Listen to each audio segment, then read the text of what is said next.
हाथ धो करके आओ।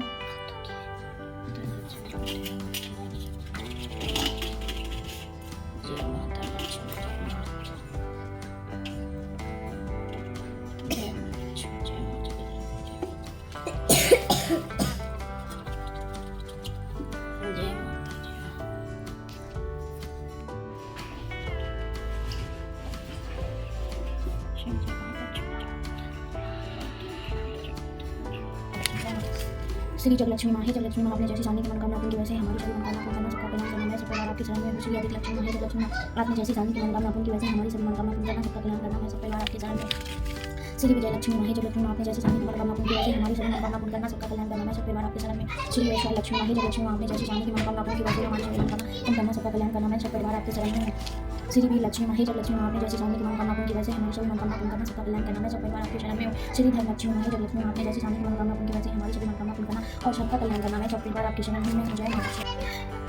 माँ वैभव लक्ष्मी भारत कथा। इस उस शहर की बात है जो बहुत बड़ा था। उस शहर में लाखों लोग रहते थे, जिसमें से कुछ तो अपने ही देश के कोने कोने में दूर दराजों गाँवों कसबों अथवा बड़े शहरों से आकर बसे थे। कुछ विदेशी लोग भी थे जो इस शहर की गहमा गही में ऐसी खोई हुई थी, उनका मन और कहीं जाने का ही नहीं करता था। वास्तव में ही यह शहर बहुत बड़ा था, जिसमें उस शहर का अब अपना तो केवल नाम ही रह गया था। शेष सब कुछ तो बाहरी लोगों का ही था। इस शहर में रंग बिरंगे विचित्र लोग को देखकर तो यह कहावत याद आती है, कहीं का भानुमती में कुंभा जोड़ा। तरह तरह के लोग इस शहर में बसे हुए थे, जिसमें से कुछ अति गरीब और कुछ अति अमीर थे। गरीब लोग उन अमीरों के सहारे जीते थे। काम धंधा कैसा भी हो, उसके पीछे तो एक ही कहानी होती है। वह कहानी तो पेट की आग को शांत करना। किसी ने ठीक ही कहा है कि पेट में रोटी नहीं तो प्रभु का नाम भी नहीं लिया जाता है। और यह रोटी कमाने के लिए तो लोग इस शहर की ओर दौड़े थे। उनमें से बहुत से लोग ऐसे भी थे जिन बेचारों ने अपने गाँव में कभी 5-10 रुपया का नोट का शकल तक भी नहीं देखी थी। किंतु इस शहर में तो थोड़ा परिश्रम से ही रात तक के ऐसी कई नोट मिल जाते थे। परिश्रम की ऐसी कमाई का आनंद ही कुछ और है। लोग अपने इस परिश्रम जीवन से बहुत संतुष्ट थे। हालांकि उनमें से बहुत से लोग ऐसे भी थे जो धनवानों को देखकर सोचते थे कि माँ लक्ष्मी ने यदि इन पर इतनी कृपा की है तो हम पर ऐसी कृपा क्यों नहीं करती है। ऐसे सोचने वाले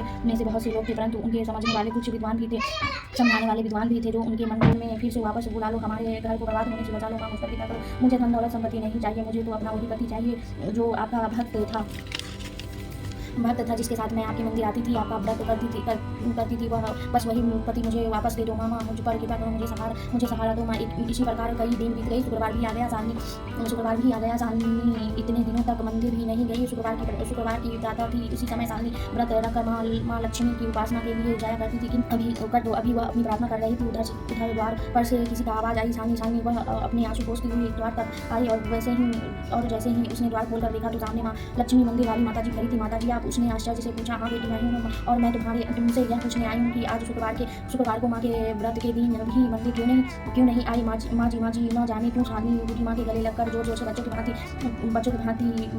रोने लगी। माँ ने उसको प्यार से पुचकारते हुए कहा, बेटी न रो, रोने से कभी किसी का दुख का अंत नहीं होता है। प्रभु पर भरोसा करो। मुझे बताओ कि तुम्हें इतना बड़ा दुख किसने दिया है। मेरे पति ने। माँ जी, तुम्हारा पति तो माँ लक्ष्मी का उपासक था। वह भला तुम्हें क्यों दुख देने लगा है। माँ जी, वह बुरी संगति में पड़कर सब कुछ भूल गया है। शराब पीता है, शराब पीने के पश्चात सारे बुरे काम करता है। मैं तो लुट गई हूँ। माँ जी, लुट गई हूँ। इस जीवन से मौत ही अचानक। ना बेटी, ऐसे अशुभ शब्द मत बोलो। क्या तुम्हें माँ लक्ष्मी पर विश्वास नहीं रहा? विश्वास तो है माँ जी, परंतु सामने लगी आग को देखकर आँख को भी तो बंद नहीं की जा सकती हैं। आँखें बंद कर भी लूंगी तो क्या यह आग मेरे घर से छोड़ देगी? बेटी, जिसने दुख दिए हैं वह इन दुखों का उपचार भी करता है। माँ लक्ष्मी के 21 व्रत करो तो माँ की कृपा से तुम्हारा पति अति शीघ्र ठीक होगा। वह अपने आप बुरी संगति को छोड़ देंगे। माँ जी, इन 21 व्रतों का विधि और विधान भी तो आप ही बताइएगी। बेटी, मैं इन व्रतों के विधि विधान के लिए यह माँ वैभव लक्ष्मी व्रत कथा की पुस्तक दे रही हूँ। उसका पाठ प्रतिदिन प्रातः के समय उठकर करो। 21 शुक्रवार के व्रत पूर्ण होने पर 21 कन्याओं को भोजन करवाकर श्रद्धापूर्वक उन्हें दक्षिणा देना और उस दक्षिणा के साथ माँ वैभव लक्ष्मी व्रत कथा एक पुस्तक देना ही माँ की सबसे बड़ी उपासना हुआ भक्त है। उसके पश्चात तुम्हारा सारा बुरा समय समाप्त होगा। माँ लक्ष्मी की तुम पर ऐसी कृपा होगी कि तुम्हारा पति अपने आप बुरी संगति से वापस आ जाएगा और वह फिर से माँ का भक्त बनकर खूब धन कमाएगा। माँ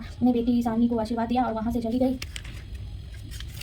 शालिनी ने उसी दिन से ही माँ लक्ष्मी का उपासना शुरू कर दी। उसी शुक्रवार को व्रत करके उसने माँ की कथा सब आस पड़ोस वाली को सुनाई। कि शुक्रवार को जब शालिनी ने 21 कन्याओं को घर पर भोजन करवाना शुरू किया तो उसके पति ने अपनी पत्नी का हाथ पकड़कर उससे अपने सीने से लगा कर कहा, तुम तो साक्षात देवी हो शालिनी। मैं इस संसार के सबसे बड़ा पापी हूँ जिसने जिसने जिसने तुम्हारे जैसी देवी को मन को दुख दिया है, मुझे क्षमा कर दो देवी। स्वामी स्वामी आप ऐसा शब्द ना कहें, मैं तो आपके चरणों की दासी हूँ। आप तो मेरे लिए भगवान की तरह पूज्य है। आपने बुरे कर्म छोड़ दिए, मेरे लिए यही सबसे बड़ा उपहार है। आज मैं माँ लक्ष्मी की कृपा से बहुत प्रसन्न हूँ। आपने यदि सब बुरे कर्म छोड़ दिए हैं तो मैंने सब खुशियाँ प्राप्त कर ली। माँ लक्ष्मी ने मेरा नाम अपने खजानों से भर दिया। सालनी ने 21 कन्याओं को भोजन खिलाया और भोजन के पश्चात जैसे ही दक्षिणा के साथ एक पुस्तक माँ वैभव लक्ष्मी व्रत कथा भी देने लगी तो उसके पति ने पूछ ही लिया कि सालनी यह क्या है? अब तुम इस पुस्तक को कन्याओं को दान में क्यों दे रही हो? यह पुस्तक है माँ वैभव लक्ष्मी व्रत कथा। इसे दान में देना इसलिए अनिवार्य माना जाता है कि माँ लक्ष्मी की कृपा का फल सबको मिले, अधिक से अधिक लोग माँ की उपासना से लाभ उठा सके। तब तो मैं भी ये पुस्तक लेकर आता हूँ। मैं भी अपनी ओर से एक पुस्तक इन कन्याओं को दान स्वरूप भेंट दूंगा। मैं फिर से तुम्हारे साथ माँ के मंदिर जाया करूंगा। यह कहते हुए जैसे ही शंकर बाहर जाने लगा तो सालनी ने उसे कहा देखो माँ वैभव लक्ष्मी व्रत कथा नकली मत लाना, उस पर प्रकाशक का नाम प्रकाश पब्लिकेशन लिखा, अवश्य देख लेना। ठीक है। सालनी को अपना पति मिल गया, उसकी खोई हुई सारी खुशियाँ मिल गई। माँ लक्ष्मी ने उन पर पूरी कृपा की। जय माँ लक्ष्मी, जय माँ लक्ष्मी। माता लक्ष्मी को ध्यावे सदा सुख पावे। जय माता लक्ष्मी, जय माता। माता मैया जय लक्ष्मी माता, तुमको निस दिन सेवत हर विष्णु विधाता। ओम जय लक्ष्मी माता, उमा रमा ब्रह्माणी तुम्ही जग माता, सूर्य चंद्र प्रजापति नारद ऋषि दाता। ओम जय लक्ष्मी माता, दुर्गा रूप निरंजनी सुख संपत्ति दाता, जो कोई तुमको ज्ञाता ऋषि सिद्धि पाता। ओम जय लक्ष्मी माता, जो कोई तुम पाताल निवासिनी तुम्ही शुभ दाता, कान प्रभाव प्रकाश शुभ निधि की दाता। ओम जय लक्ष्मी माता, जिसे घर कारो वासा तिसे घर गुण आता, सब संभव हो जाता मन नहीं घबराता। ओम जय लक्ष्मी माता, तुम बिन याद न होवे बस न कोई पाता, हमें पानी का वैभव सब तुमसे आता। ओम जय लक्ष्मी माता, शुभ गुण सुंदर मुक्ता शील निधि दाता, रतन चतुर दशरथ तुम बिन कोई नहीं पाता। ओम जय लक्ष्मी माता, महालक्ष्मी की आरती जो कोई नहीं गाता, हुए आनंद तमाम पाप उतर जाता। ओम जय लक्ष्मी माता, स्थित हर जगत रचाओ, शुभ कर्म नर लाता, राम प्रताप भैया की शुभ दृष्टि चाहता। ओम जय लक्ष्मी माता, मैया जय लक्ष्मी माता। ओम कपूरगौरम करुणावतारम संसारी सारम भुजगेन्द्र सदा वसंतं हृदयारविन्दे भवं भवानी सहितं सर्वमांगल्ये मांगल्ये शिवे सर्वासाधिके शरण्ये गौरी नारायणी नमस्ते। या देवी सर्वभूतेषु शक्तिरूपेण संस्थिता, नमस्तस्यै नमस्तस्यै नमो नमः। त्वमेव माता च पिता त्वमेव बन्धुः च शिखा त्वमेव विद्या द्रविणं त्वमेव सर्वं मम देव। जय माता लक्ष्मी, जय माता लक्ष्मी, जय माता लक्ष्मी। हमारा पूजा में कोई त्रुटि भवे तो माफ करो। जय माता लक्ष्मी। माता लक्ष्मी को ध्यावे सदा सुख पावे। माता लक्ष्मी को ध्यावे सदा सुख पावे। जय माता लक्ष्मी।